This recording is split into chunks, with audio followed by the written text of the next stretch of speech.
Well, hello and welcome to the CBT Nugget for the CompTIA Security Plus certification, the 2008 edition. My name is Michael Shannon, and I want to welcome you to the CBT Nugget series. I'm very excited to bring to you this information. I love security. I love network security. I'm a Security Plus guy. I've also got the CISSP certification and the Cisco CCSP certification. So you're at the right place at the right time, my friend, to learn about security in this very valuable certification. In this first Nugget movie, we're going to cover 4 key objectives. First of all, we're going to get an overview, an introduction to this CompTIA Security Plus. It's been around a while, but there's a lot of changes that are being made to this certification.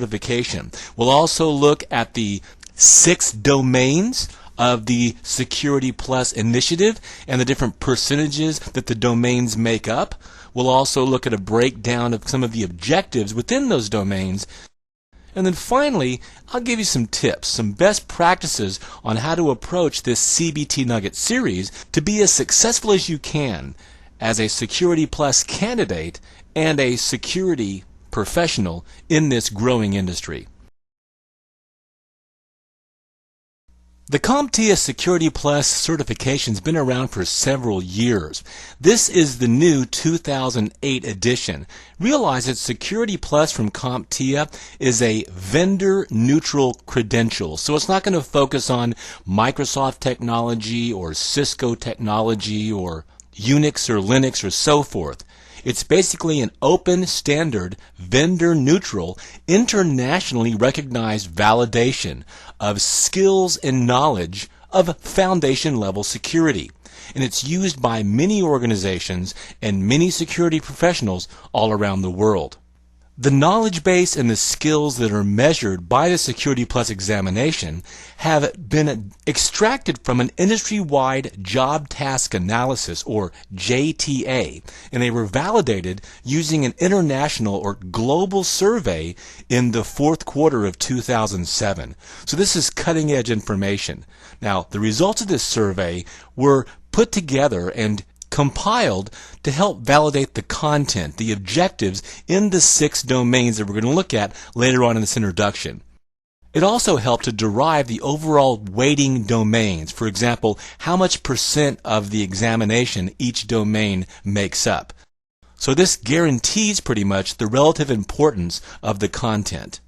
Security Plus by CompTIA is a specialty-focused certification, and it's really aimed at the IT security professional who already has a minimum of 2 years experience in network administration with a focus on security. Now, you don't have to have that to be able to take and pass the exam, but it is helpful.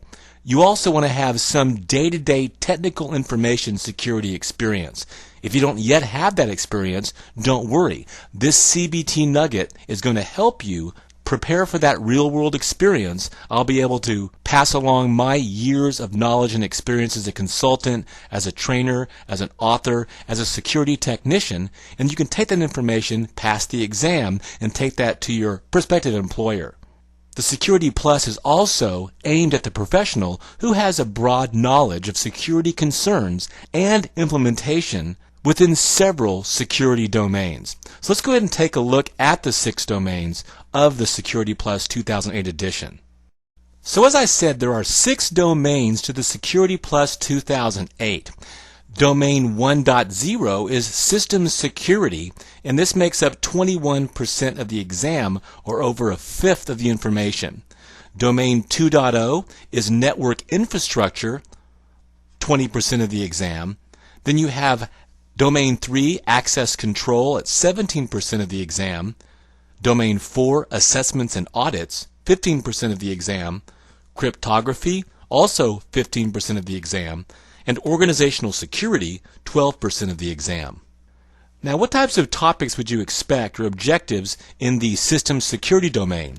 Well, this will be differentiating among different system security threats. Things like malware, spyware, adware, things like that. You'll have to explain the security risks that pertain to system hardware and peripherals, like cell phones and USB devices. You'll implement operating system hardening practices and procedures to make workstations and servers more secure. Things like patches, fixes, service packs, things like that.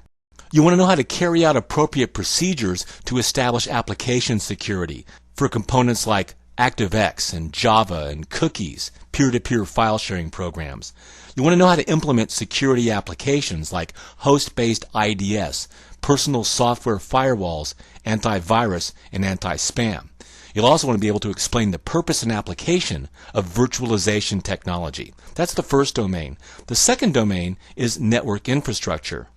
In this domain, you want to know how to differentiate between the different ports and protocols, their respective threats and mitigation techniques. These are attacks like spoofing attacks, TCP/IP hijacking, denial of service, and distributed denial of service attacks. You'll also want to be able to distinguish between network design elements and components, like what's a DMZ, what's a VLAN, what's network address translation. You also want to know the appropriate use of network security tools to facilitate network security. This would be network-based intrusion detection systems, host-based IDS, what's a firewall, why do we use proxy servers, what's a honeypot, protocol analyzers, systems like that. Then we'll also want to apply the appropriate network tools to help our network security solution. How do we apply proxy servers? How do we apply internet content filters and the like? Then, we want to explain the vulnerabilities and mitigations associated with different network devices. Things like privilege escalation, weak passwords, denial of service, and backdoors. We want to explain the vulnerabilities and mitigations associated with different types of transmission media, as well as explain the vulnerabilities and implementation mitigations associated with wireless networking. We'll talk about things like war driving, SSID broadcast, rogue access points, and the like. In the third domain, we'll talk about access controls. This is identifying and applying industry best practices for access control methods, as well as explaining common access control models like MAC, DAC, and role and rule-based access control. We want to be able to organize users and computers into the right security groups and roles, as well as distinguish between appropriate rights and privileges. We want to learn how to apply appropriate security controls to file and print resources, and be able to compare and implement logical access control methods like access control lists, group policy, password policies, and the like. We want to understand the various authentication models and identify the components of each one of those. We'll talk about 1, 2, and 3-factor authentication and single sign-on. We want to understand various authentication models and identify the components of each, things like Radius and LDAP, CHAP and PAP. We'll learn the difference between identification and authentication, and we'll understand how to apply physical access security methods like physical access, hardware locks, what's a man trap, physical tokens, video surveillance, things like that. In the fourth domain, we'll be looking at assessments and audits. We'll look at how to conduct risk assessments and implement risk mitigation. We'll be able to carry out vulnerability assessments using a wide variety of tools like port scanners, vulnerability scanners, protocol scanners. We'll talk about the proper use of penetration testing versus vulnerability scanning. We want to look at monitoring tools on systems and networks and detect security-related anomalies. We'll use tools like Performance Monitor, Systems Monitor, Performance Baseline, and Protocol Analyzers.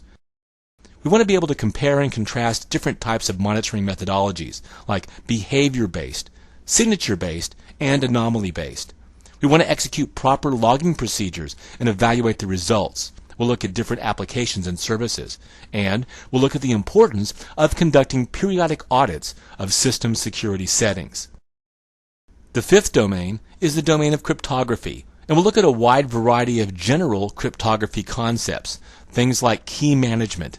What is symmetric key and asymmetric key? We'll talk about CIA, confidentiality, integrity, and availability. We'll explain basic hashing concepts and various algorithms to appropriate applications, things like SHA, MD5. We'll explain basic encryption concepts And we'll also look at various algorithms there. We'll look at DES, Triple DES, RSA, AES, and AES 256. We'll explain and implement different security protocols like SSL TLS, SMIME, PPTP, and HTTPS. We'll also look at things like L2TP, IPsec, and Secure Shell. We want to explain the core concepts of PKI, or a public key infrastructure, as well as looking at how to implement PKI and certificate management. Finally, we'll look at, in Domain 6, organizational security. We'll look at explaining redundancy planning and its components. We'll define hot sites, cold sites, and warm sites. We'll implement disaster recovery procedures. We'll look at planning, disaster recovery exercises, backup and restore schemes. We'll differentiate between and execute appropriate incident response procedures. We'll talk about forensics, chain of custody, damage and loss control. We'll identify and explain applicable legislation and organizational policies. We'll talk about concepts like SLAs, due diligence, due process, data classification, acceptable use policies, and the like. We'll explain the importance of environmental controls like fire suppression, shielding, and HVAC. And then finally in this domain, we'll look at the concepts of how to reduce the risks of social engineering. We'll talk about hoaxes, phishing, dumpster diving, and the incredible importance of user education and awareness training, which is one of the reasons why you're here. Well, those are the 6 domains of Security Plus, and kind of a breakdown of some of the objectives. I didn't go through all of them, but we're going to cover all the objectives in the upcoming CBT Nugget. So put on your seatbelt, okay? And I'm going to give you some quick tips. What I'd like to see you do is take some good notes as we go through. Maybe outline each one of these Nugget movies. Wouldn't be a bad idea. Maybe go through this entire series twice. Maybe go through one time and outline each one of these particular nuggets. Then go back through the entire series again, let's say a week before you're going to take your exam. And then you should be ready to pass the Security Plus 2008 edition. Well, without any further ado, let's go ahead and jump into our first topic, which is our first domain, system security. You ready? All right, let's do it.